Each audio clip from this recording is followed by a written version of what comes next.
The security camera recordings from that night were supposed to disappear.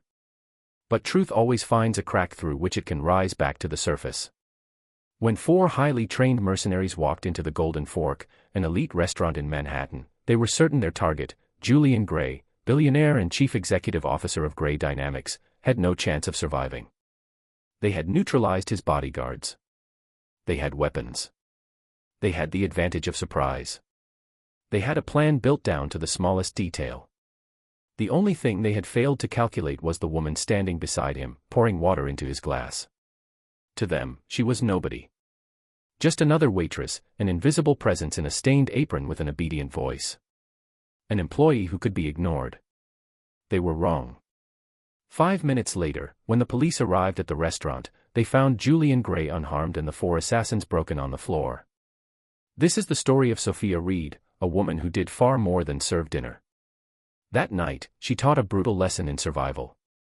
Rain beat endlessly against the panoramic windows of the Golden Fork, the most exclusive restaurant in Manhattan. Inside, the air smelled of truffle oil, aged brandy, and old money. Sophia Reed adjusted her apron and clenched her jaw when the rough fabric scraped the scar beneath her lowest rib. It was a souvenir from a life she had buried 3 years earlier in a shallow grave in Afghanistan. She was no longer Sergeant Reed, a specialist in close-quarters combat and extraction under fire.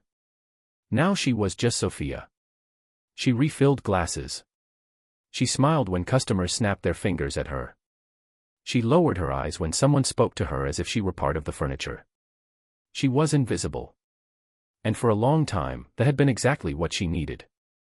Table 4, wine, hissed Greg, the floor manager, a small tyrant with too much arrogance, as he passed behind her. Right away, Greg, Sophia answered in a soft, obedient voice she had carefully manufactured. Obedience was part of the mask. She took the bottle wrapped in a linen napkin and walked toward table 4, the best seat in the restaurant, tucked inside a half-private booth near the kitchen entrance. Sitting there was Julian Gray, looking like a man carrying the entire weight of Wall Street's technology index on his shoulders. Everyone knew Julian Gray. He was 38 years old, handsome in a cold, predatory way, and he ran Gray Dynamics, a company pioneering military cybersecurity for the United States Department of Defense. His fortune was estimated at roughly $40 billion. That night he was alone. No date. No entourage. Even his bodyguards, 2 huge men named Bruce and Hank, were sitting near the entrance, about 40 feet away. Sophia approached with the wine bottle. A little more, Mr. Gray. Julian did not look up from his tablet. His fingers moved quickly across the screen, reviewing what looked like encrypted diagrams. Yes, please. And leave the bottle. His voice sounded tired. Sophia poured the dark wine with practiced elegance. As she did, her eyes, trained by pure instinct to detect threats, slid toward the front door. The restaurant was quiet for a Tuesday. A couple celebrated an anniversary in the corner. A group of engineers spoke too loudly about cryptocurrency at the bar. Waiters moved between tables with flawless smiles. Then the door opened. A gust of rain and wind swept in from the street, making the candle flames tremble. 4 men entered. Sophia froze for only a fraction of a second. It was not their clothing. They wore expensive coats and dark suits that fit perfectly among the elegant clientele. It was the way they moved. They did not look at the hostess. They did not search for a table. They did not glance at the menu or the room like customers. They advanced in a diamond formation, with tactical spacing, hands close to their waists, eyes fixed on one single point. Table 4. Julian Gray. An old electric chill ran down Sophia's spine. It was the familiar surge of adrenaline entering her blood, the brutal click of the switch between running and fighting. For 3 years she had chosen to run. She had chosen to be nobody. She looked at Julian. He was still absorbed in his tablet, unaware of everything. He took a sip of wine. She looked toward the bodyguards near the entrance. Bruce and Hank were starting to rise, alerted too late by something they did not yet understand. They were good. But they were slow. The lead attacker, a man with a scar cutting across his left eyebrow, moved with terrifying speed. When Bruce reached inside his jacket, the scarred man pulled out a suppressed pistol, compact and polished, and fired twice through the pocket of his coat. Tap. Tap. The sound was barely louder than the cork popping from a bottle of champagne. Bruce dropped to the floor. Hank lunged forward, but the second attacker intercepted him. He drove a hidden blade into Hank's thigh, then slammed his head against the host stand. It all happened in 4 seconds. The restaurant froze in stunned silence. The customers still had not understood the violence they had just witnessed. Some thought someone had fainted. Others looked around, waiting for a rational explanation. Sophia understood. It was a contract killing. A professional extraction. Or a liquidation. The 4 men stepped over the disabled guards and moved toward the back of the room, toward the private booth, toward the billionaire who was finally lifting his eyes, confusion clouding his gray gaze. Sophia stood right beside him, the wine bottle still in her hand. Run, her instinct screamed. Drop the bottle. Get into the kitchen. Go out through the alley. You are Sophia Reed. You are a waitress. You serve steaks, not justice. But then she looked at Julian Gray. He was afraid. Frozen. Like a deer caught in the headlights of a truck. And when he understood that the men approaching him were carrying weapons, the fear drained the color from his face. Sophia exhaled slowly. Not today. Mr. Gray, get down, she ordered. Her voice was no longer the soft voice of a waitress. It was low, rough, and hard, like stones scraping across concrete. What? Julian blinked, looking for the first time at the woman he had not bothered to truly see all evening. Down. Sophia did not wait. She grabbed the lapel of his $10,000 suit and yanked him out of the chair just as the first bullet shattered the wine glass in his hand. Glass. Wine. Screams. The silence broke all at once. Customers dove under tables. The engineers at the bar clumsily climbed over the counter. Waiters vanished among broken plates and dragged tablecloths. The attackers were coming fast. The leader, the one with the scar, raised his weapon again. Secure the target. Kill the girl. Sophia shoved Julian under the heavy oak table. Stay there. Do not move. Then she stood. She had no pistol. No knife. No tactical vest. Only a fitted black skirt, a white button-down shirt, and comfortable non-slip shoes. The first attacker to reach the booth was a giant, built like a linebacker.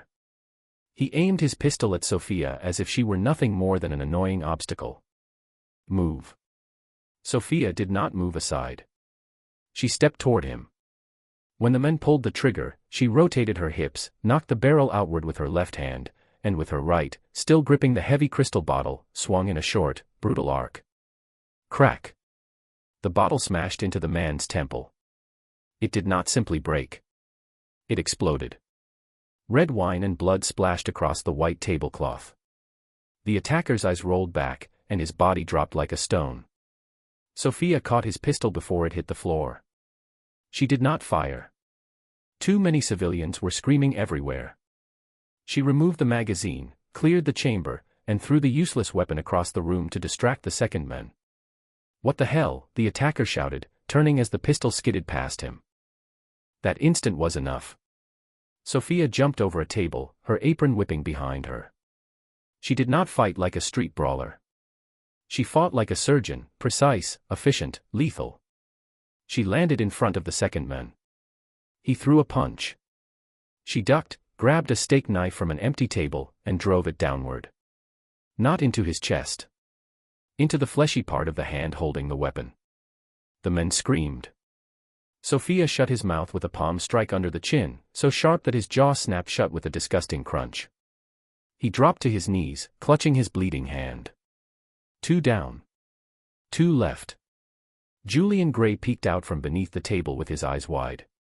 He watched the woman who had been pouring him water 10 minutes earlier dismantle a team of assassins with the speed of a nightmare. The 2 remaining men, including the one with the scar, understood that this was no longer a simple job. They backed up, giving themselves space.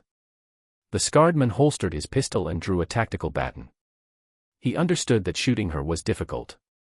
Sophia moved too quickly, always keeping objects, tables, or bodies between them. Who are you? He growled, spinning the baton. Sophia tore off her apron and let it fall to the floor. She rolled her neck, and the small space echoed with a disturbing crack. Then she took a heavy wooden pepper grinder from the table. In anyone else's hands, it would have looked ridiculous.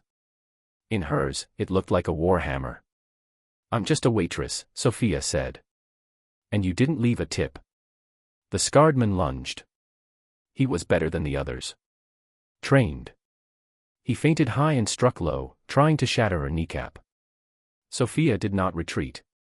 She jumped, tucking her legs up, letting the baton whistle under her. As she came down, she used her own weight and brought the pepper grinder down onto his collarbone. The bone cracked clearly. The assassin gasped, but he did not fall. He countered with a backhand strike that caught Sophia across the cheek. Pain exploded in her skull. She tasted metal. She stumbled backward and crashed into a dessert cart. You're dead, the man spat, raising the baton to finish her while she was pinned against the cart. Sophia. Julian shouted from under the table, finally finding his voice. Sophia saw the creme brulee torch on the cart, a small handheld burner used to caramelize sugar. Her hand closed around the handle. When the men brought the baton down, Sophia lit the torch and drove it straight toward his face. The attacker screamed, blinded by the sudden blue flame. He staggered backward, waving his arms. Sophia dropped the torch, stepped inside his guard, trapped his arm, and used his own momentum to throw him over her hip. His body hit the wooden floor with enough force to make the dishes on 3 tables ring. Sophia followed him down and delivered a precise strike to the side of his neck, to the place where pressure shuts down the body faster than fear. He went limp. Silence returned to the restaurant, heavier than before. Only the 4th attacker remained. He stood near the kitchen door, staring at his 3 fallen partners. Then he looked at Sophia, who was breathing hard, blood running down her cheek, still holding the pepper grinder like a club. The men looked at the exit. He made the smart choice. He turned and fled through the back door into the alley. Sophia did not chase him. Her priority was the target. She dropped the pepper grinder and returned to the table. She reached out her hand to Julian Gray. Mr. Gray, she said, breathing heavily, strands of hair escaping from her bun. You can come out. We need to leave. The police will be here in about 3 minutes, and you do not want to be here when the second wave comes. Julian took her hand. It was rough, calloused, and strong.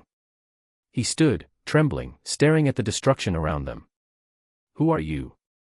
Who are you really? Sophia took a napkin, wiped the blood from her cheek, and looked him in the eyes. I already told you. I'm Sophia. Now move. The chaotic symphony of the restaurant fight was replaced by the flashing of police lights. Red and blue washed over the rain-soaked pavement in front of the Golden Fork. Inside, the atmosphere was suffocating.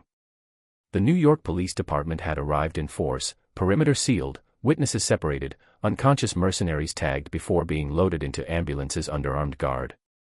Sophia sat on the bumper of an ambulance, wrapped in a thermal blanket. A paramedic cleaned the cut on her cheek. She winced at the sting of antiseptic, but her mind did not rest. Escape routes. Camera angles. Timelines. Witnesses. She had made a mistake. A fatal tactical mistake. She had shown what she could do.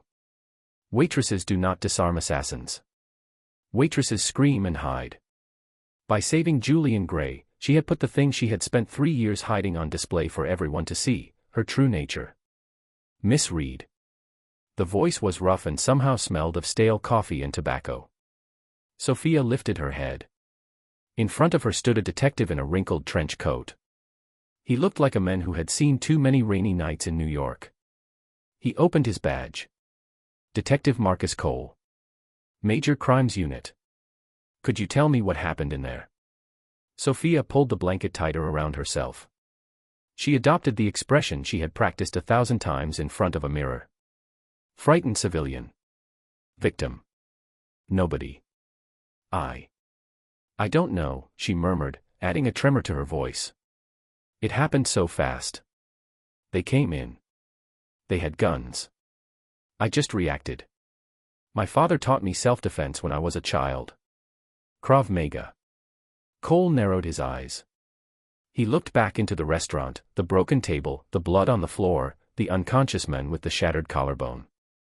Then he looked again at the small woman in a waitress uniform. Krav Maga, he repeated dryly. Miss Reed, I've seen self-defense. What happened in there was not a gym class. You broke a man's collarbone with a pepper grinder. You dislocated another man's jaw with the heel of your hand. That was military-level neutralization. Sophia lowered her eyes to her hands. They were trembling. Not from fear. From adrenaline. I was terrified, detective.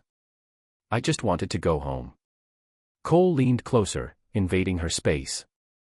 I checked your records, Sophia. Sophia Reed. Born in Omaha. Came to New York 3 years ago. Clean history. Valid social security number. But there's something interesting. There's a gap. Between the ages of 22 and 26, you paid no taxes, rented no apartment, left no records. It's as if you didn't exist. Where were you? Sophia's heart slammed against her ribs. He's good, she thought. I traveled, she lied smoothly. Hitchhiked through Europe and Asia. I wanted to find myself. Find yourself, Cole repeated with a humorless smile. And along the way you found a way to disable a team of professional killers. He reached into his pocket and pulled out an evidence bag. Inside was the steak knife Sophia had used against the second attacker. No fingerprints on the handle, Sophia. You wiped it. In the middle of the chaos, you had the presence of mind to wipe the weapon before dropping it. Who are you? Before Sophia could answer, a shadow fell over them. Detective. The deep, commanding voice cut through the rain. Cole turned. Julian Gray stood there. He had refused medical treatment. His suit was ruined, stained with wine, dust, and someone else's blood. But he still looked exactly like what he was, a billionaire used to rooms rearranging themselves around him. His gray eyes were cold and fixed on the detective. Mr. Gray, Cole said, straightening. I'm only questioning a witness. You are pressuring the woman who saved my life, Julian said, stepping between Cole and Sophia. She is injured. She is in shock. And you are treating her like a suspect. She is a person of interest. Her skills do not match her resume. I don't care about her resume, Julian snapped. I care that your department failed to detect a team of mercenaries moving through downtown Manhattan. I care that my own security was useless. This woman is a hero. She will be treated with respect. I'm taking her with me. Cole's jaw tightened. You cannot just remove a witness from a crime scene. Let's see, Julian said, pulling out his phone. I'm calling the commissioner. If I remember correctly, his campaign received a generous donation from Gray Dynamics last quarter. Do you want to have that conversation, detective? Cole looked at Julian. Then at Sophia. He knew when he had been beaten by political weight. Fine, he spat. But do not leave the city, Miss Reed. We're not finished. Julian turned to Sophia and extended his hand. The same hand she had saved. Come on. My driver is here.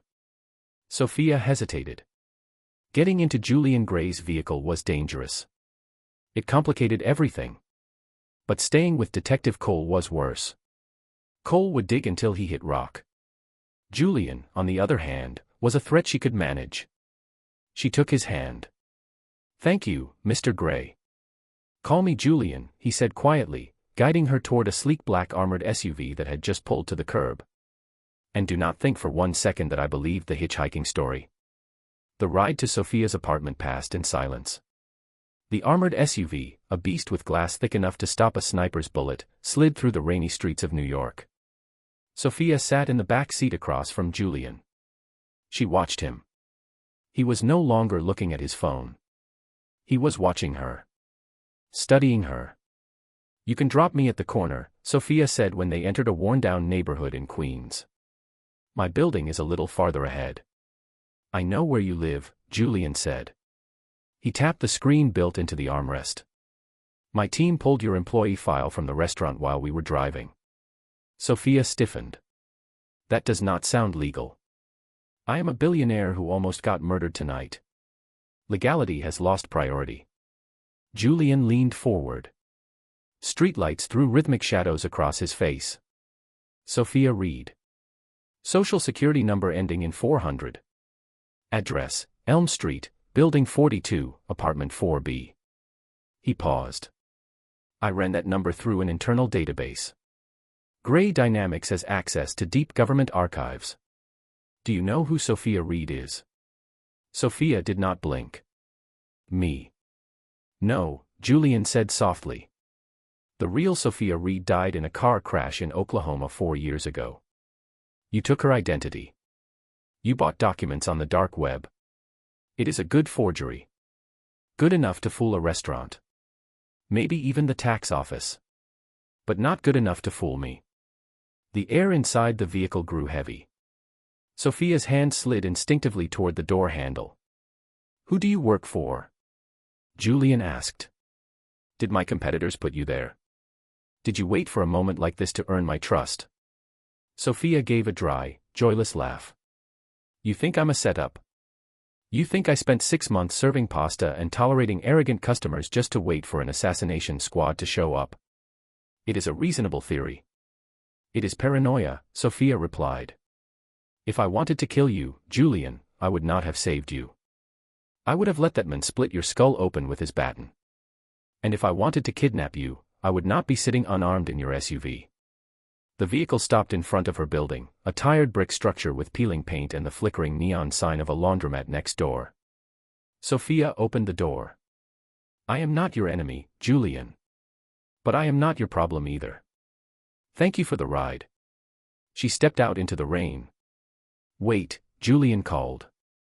He got out of the SUV, ignoring the protests of his driver and new security agents. He caught up with her on the sidewalk. The rain instantly soaked his expensive suit. I cannot stay here, Sophia said, turning toward him. Those men, the one who escaped, saw my face. He knows I interfered. They will not only come for you. They will come for me, to erase evidence. I'll have to burn this life and move. Do not run, Julian said. Work for me.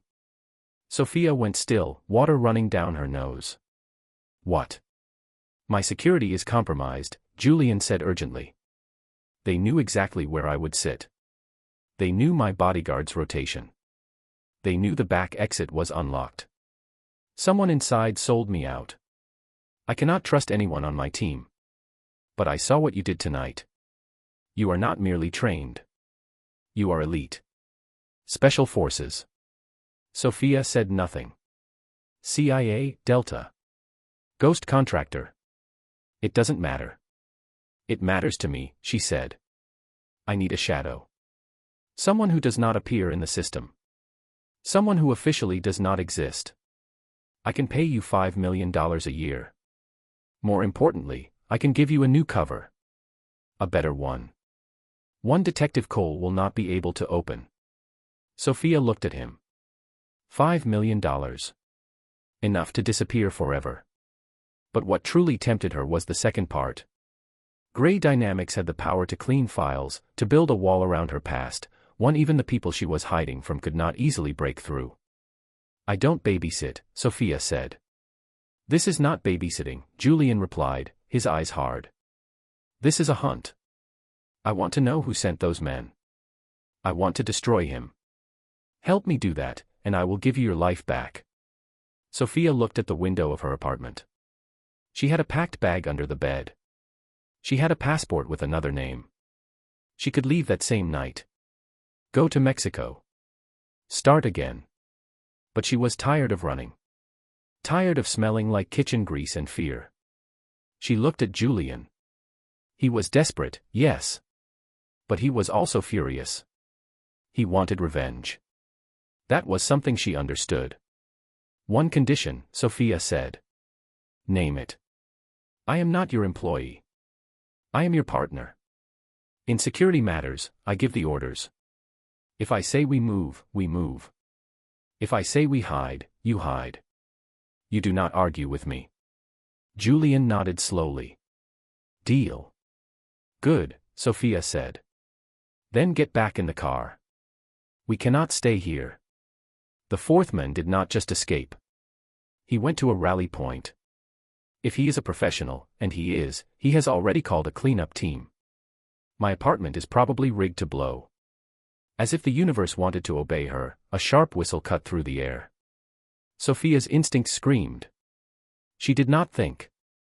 She grabbed Julian and slammed him shoulder first onto the wet pavement, behind the engine block of the SUV. Boom. The third-floor window, the one belonging to apartment 4B, exploded into a ball of orange and black fire. Glass rained into the street. The shock wave set off car alarms 3 blocks away. Sophia covered Julian's head with her arms while debris hammered the roof of the vehicle. "See," she shouted over the ringing in their ears. "They work fast." Julian stared at the burning window. His face had gone pale. If he had not followed her out of the car. If she had gone upstairs 5 minutes earlier. He looked back at Sophia. She was not watching the fire. She was scanning the rooftops across the street with narrowed eyes. "Into the car," she shouted to the driver. She shoved Julian into the back seat and dived in after him. "Drive. South. Now." The SUV tore away from the curb, leaving the burning building behind. Inside the vehicle, silence dropped like a slab of stone. Julian brushed shards of glass from his jacket. He looked at Sophia with a mixture of awe and terror. "You knew," he whispered.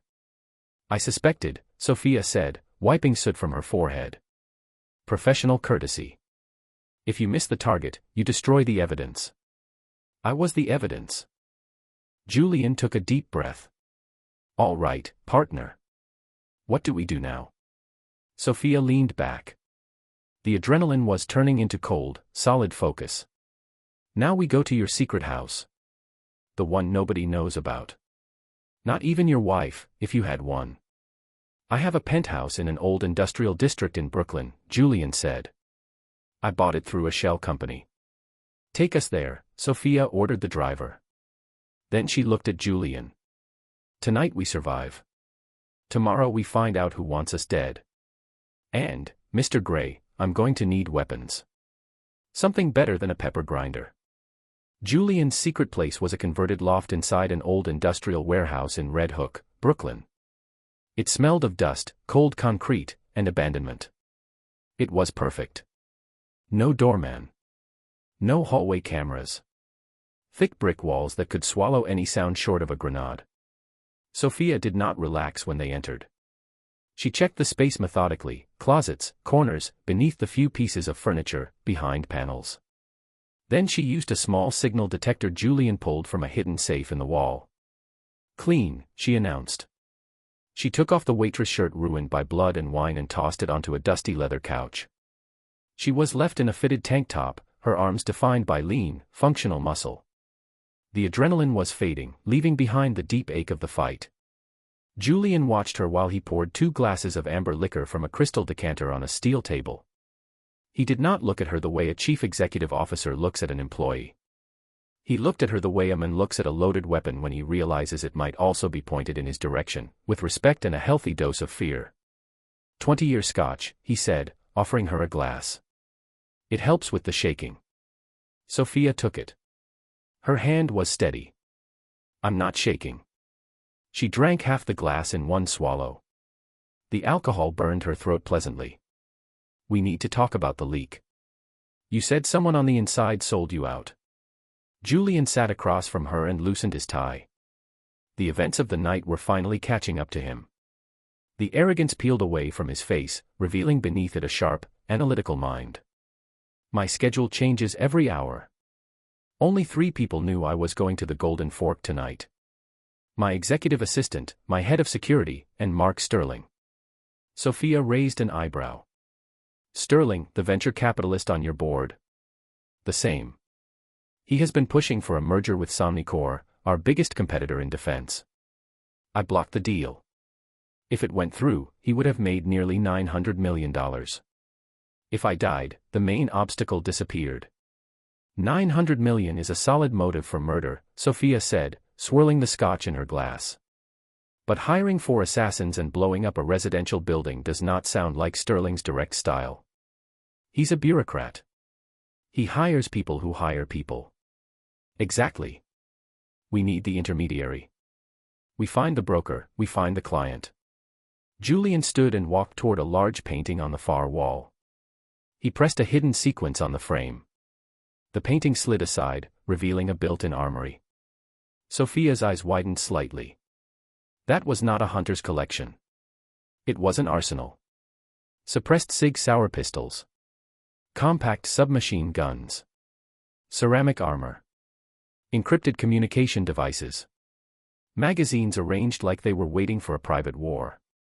For a man in cybersecurity, you seem to like analog solutions, Sophia said as she stepped inside. My father was paranoid. I inherited his paranoia and his collection. Julian leaned against the doorway and watched her move among the weapons with unsettling familiarity. Help yourself. Sophia chose a Glock 19 and checked the slide with a smooth click. She took 2 spare magazines, a thin ceramic vest that could be hidden under a jacket, and a burner phone. She felt a weight lift from her shoulders. She was armed. She was whole again. She turned and found Julian watching her. The armory was cramped. The air between them suddenly became charged, thick with the smell of gun oil, scotch, and the closeness of 2 people who had just survived death together. You were incredible tonight, Julian said quietly. I have never seen anything like it. Who were you, Sophia, before the apron? Does it matter? Her eyes dropped for a fraction of a second to his lips before returning to his. It matters to me. Julian took half a step closer. Sophia stepped back, her spine touching a rifle rack. Closeness was dangerous. More dangerous than armed men. She could not afford attachments. In her old line of work, attachments got people killed. We have work to do, partner, she said, voice tight. Focus. Julian held her gaze a moment longer. Then he nodded and stepped back, giving her space. A small smile appeared on his lips. Right. Work. He returned to the main room. Tomorrow night is the annual TechBridge Gala. The biggest event of the season. Sterling will be there. More importantly, he will be networking. If he contacts the intermediary, he will use his encrypted phone. A gala, Sophia said, tucking the Glock into her waistband. High security.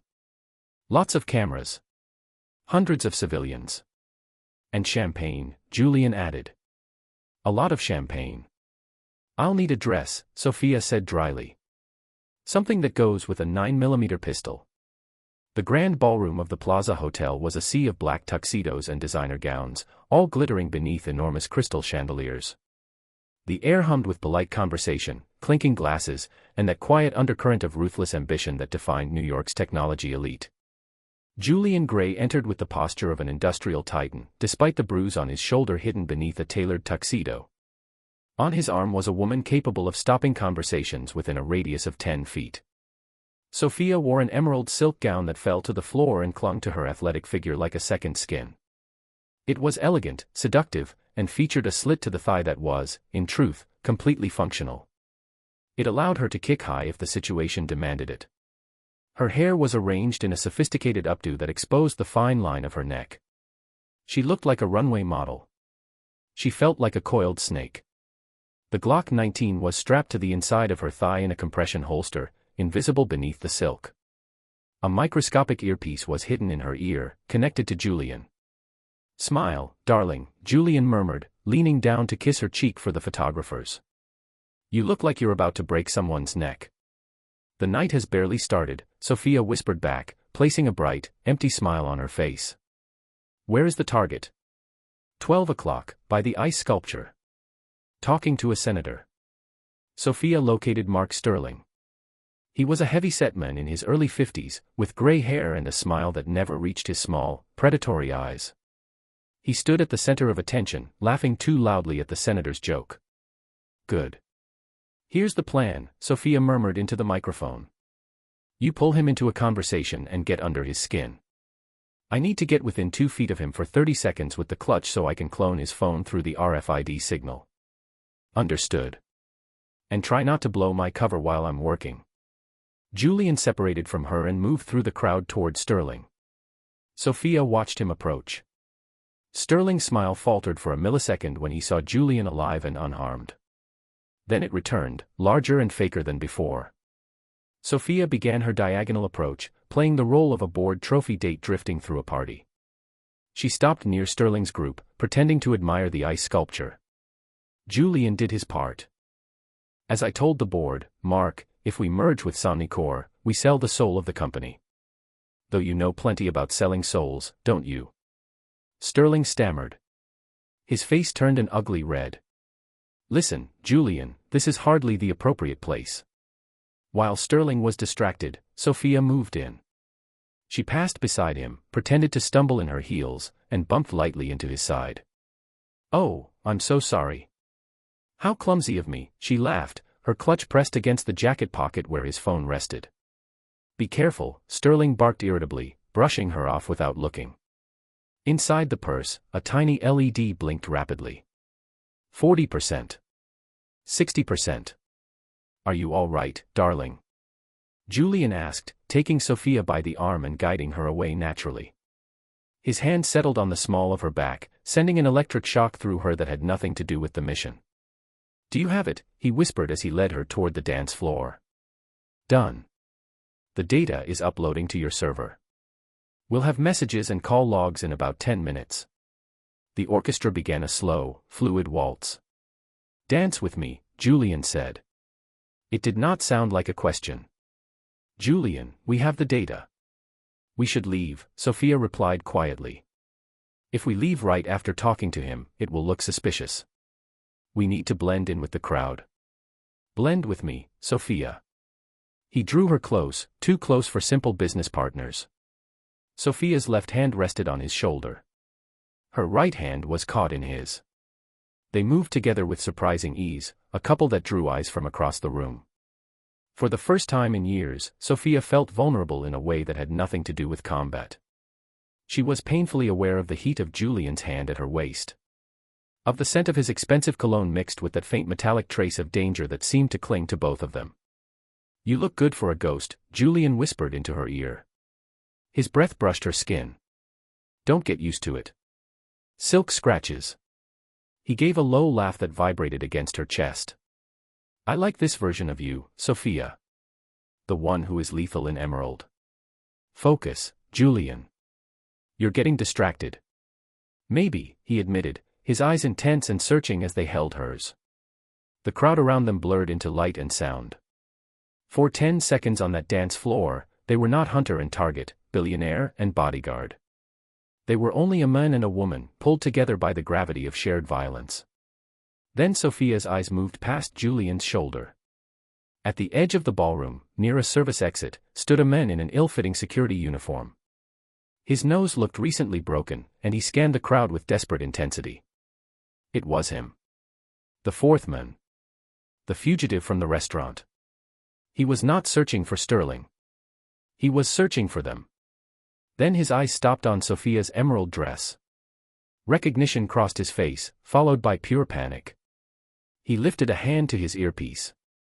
Julian, Sophia said, her voice turning to ice. We're exposed. The fugitive is here. 3 o'clock. Julian spun her smoothly, turning the movement into a dance step until he could see the men. Damn it. Sterling must have hired the survivors as personal security. He's calling backup. We probably have 30 seconds before this ballroom becomes a shooting range. We act now. Sophia pulled away from Julian. The silk of the gown moved around her legs. The Cinderella moment was over. It was time to work. The orchestra rose toward a crescendo, covering the sound of the fugitive's steps as he moved through the crowd. He was no longer looking for a quiet exit. He was reaching inside his jacket, eyes fixed on Sophia's emerald dress. Weapon, Sophia hissed through the earpiece. She did not run for the exit. That would draw gunfire into the crowd. She ran toward him. To the guests, it looked like a woman in an evening gown hurrying to greet an acquaintance. To the fugitive, it was a nightmare dressed in green silk. The men drew a compact pistol. But before he could raise it, Sophia was already there. She had no time to draw her Glock. She used momentum. She slid across the polished marble. The slit in the dress let her leg carve a brutal arc. Her heel slammed into the fugitive's kneecap. Crack. The sound disappeared under the music, but the man's scream did not. He folded. The pistol flew from his hand and slid under the table of a shocked senator. "Oh my God," a woman shrieked. The bubble of polite society burst. Panic rolled through the ballroom. Sophia did not stop. She rose, mounted the fallen assassin. He reached for a knife hidden in his boot. Sophia grabbed a heavy silver ice bucket from a nearby table, full of water, melting ice, and a bottle of very expensive wine, and brought it down on his head with both hands. The impact was wet and heavy. The fugitive fell backward, unconscious. "Sophia, move." Julian's voice cut through the chaos. He was beside her, grabbing her hand. Guards were rushing toward them, confused by the sight of a billionaire and an elegant woman taking down a man on the floor. "He's one of Sterling's men." Sophia shouted over the screams. "We need to leave before they lock this place down." They ran toward the service exit. Julian, despite his life of boardrooms, kept pace. They burst through double doors into the kitchen, startling a team of chefs. "Back door," Julian ordered, pushing past a frozen sous chef. They stepped onto the loading dock. The cold night air hit their faces, a sharp contrast to the suffocating heat of the ballroom. But the loading dock was not empty. A black sedan waited with its engine running. Sterling's extraction team. 2 men in suits stepped out, raising compact submachine guns. "Down." Sophia grabbed Julian and dragged him behind a stack of industrial crates just as bullets chewed into the concrete where they had been standing. Sophia rolled onto her back, tore the hem of the dress to free her legs, and drew the Glock 19 from the holster on her thigh. "Do not raise your head," she ordered. She rose just enough and fired twice, controlled. Bang. Bang. The windshield on the driver's side shattered. The driver collapsed. The second shooter swept the crates with bursts of fire, covering Julian's tuxedo in wood splinters. Sophia waited for the brief silence, the fraction of a second a shooter needs to correct his aim. She came out, inhaled, and fired once. The men fell, clutching his shoulder. "Take their car," Sophia shouted. They ran to the black sedan. Sophia dragged the driver's body onto the pavement while Julian jumped into the passenger seat. She slid behind the wheel and slammed the car into reverse. The tires screamed as she spun the car, clipping a dumpster before tearing out of the alley. "You drive like a maniac," Julian yelled, gripping the dashboard. "I drive to stay alive," Sophia cut back, turning onto 4th Avenue and running a red light. "Check the data. What did we get from Sterling's phone?" Julian pulled out his tablet and synchronized it with the cloned data. His fingers trembled slightly, but his eyes were focused. "Decrypting. There are messages. Call logs." He swiped the screen. His face went pale under the passing streetlights. "This is not just about the merger," he whispered. "Sophia, look at this." He showed her the screen. It was a conversation between Sterling and a contact saved as Viper. Target, Gray. Motive, Department of Defense Contract 88 Alpha. Requirement, fatal execution and override code for Gray dynamic servers. Department of Defense Contract 88 Alpha, Sophia repeated, swerving around a taxi. "That is the nuclear security protocol your company is developing for the United States High Command." Sterling was not only trying to make money, Julian said, his voice sinking. He was going to sell backdoor access to foreign intelligence. If he took over the company, he would have the keys to a national nuclear defense system. "That is treason," Sophia said darkly. "That is why he sent killers. He could not risk you finding out." "He's leaving," Julian said, pointing to a new message that appeared on the cloned screen. "Extraction failed. Meet at Teterboro Airport. Private aircraft departs in 30 minutes. "Teterboro," Sophia said, checking the dashboard clock. 20 minutes with this traffic. He's running. If he leaves the country, he disappears with the codes he already stole."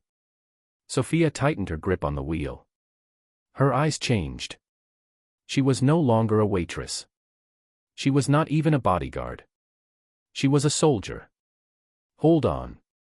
She hit the brakes, spun the sedan around a corner, and took the ramp south.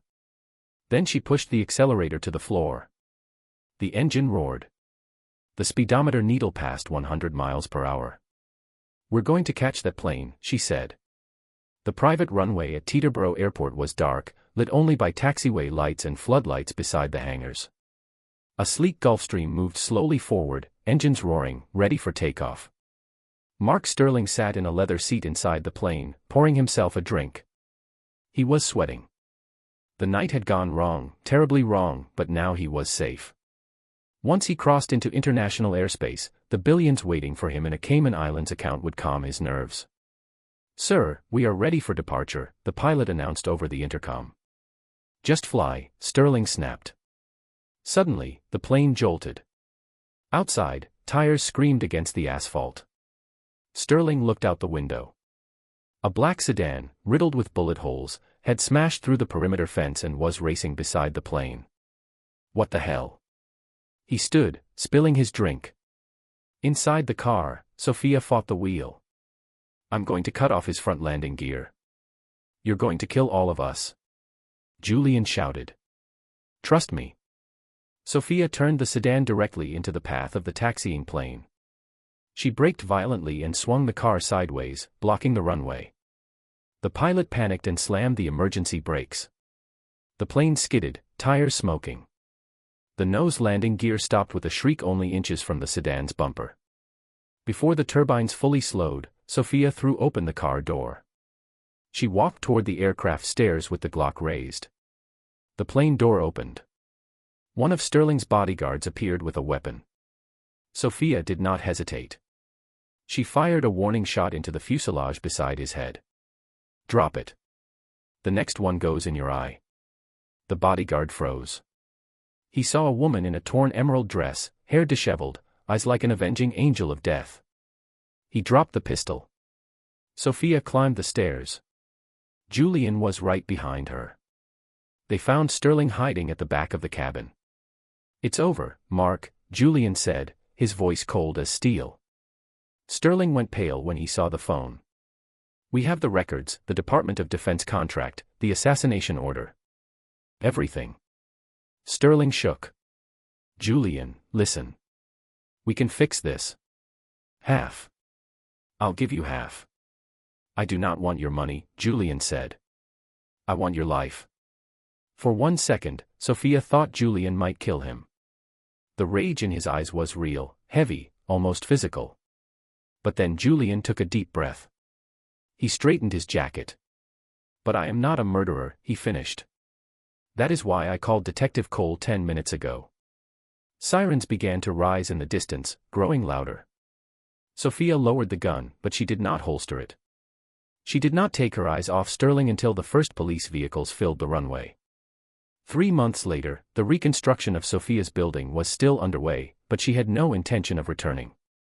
The Golden Fork was full as always.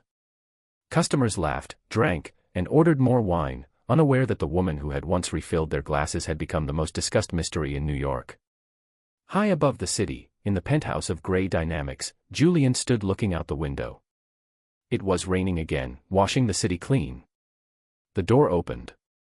Sophia entered. She no longer wore a waitress uniform. Nor did she wear a gala gown. She wore an elegant black suit. A discreet earpiece rested behind her ear. She looked powerful, dangerous, and beautiful. "Director Reed," Julian said, turning with a smile. "How is the new security protocol progressing?" "Stable," Sophia replied, dropping a file on his desk. "I fired 3 more of your guards today. Too slow. Too confident." "I trust your judgment," Julian said. He walked around the desk and leaned against the edge, folding his arms. "The board still has questions. They want to know where I found a head of security with classified military clearances and a record of saving billionaires from treasonous conspiracies." "Tell them it was a recommendation," Sophia said with half a smile. "I told them you are my partner." Julian stepped closer. The professional distance between them had shrunk over the past months, refined by shared trauma and chemistry impossible to deny. Sterling was sentenced today, Julian said softly. Life in prison without the possibility of parole. The treason charges held. Good, Sophia said. He earned it. I never thanked you properly, Julian continued. That night, you could have run. You could have disappeared. Why did you stay? Sophia looked at him. She thought of the years of shadow, of fear, of silence. Then she looked at the men in front of her. The men who had given her a reason to stop running. I got tired of serving wine, Julian, she said, lowering her voice to a whisper. I decided it was time to flip the table. Julian lifted his hand. His fingers touched Sophia's cheek, tracing the nearly invisible line of the scar she had received that night. I'm glad you did. He leaned in. This time there were no armed men. No explosions. No adrenaline. Only the quiet, electric promise of a new beginning. Sophia did not pull away. She leaned into his touch. Just remember one thing, boss, she whispered, her eyes bright. What's that? I still do not babysit. Julian laughed and closed the distance between them. I would not dream of asking.